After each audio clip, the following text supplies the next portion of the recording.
はい、群馬県の、宿原接骨院院長の宿原健太郎と申します。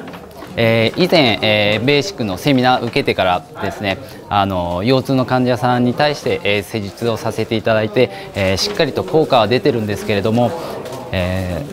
しびれだったりとかさらに細かいような悩みに対してはなかなかまだ、結果が出せてないので今回、アドバンスの方を受講しました。で、セミナーを受けてみて、細かいところしびれだったりとか、もっと細かい症状に対して、処置の仕方だったりとか、見せ方だったりとかそこをちょっと勉強させていただいたので、明日からですね、仕事に対して、使っていきたいなと思います。またこれからも勉強していきたいと思いますのでよろしくお願いします。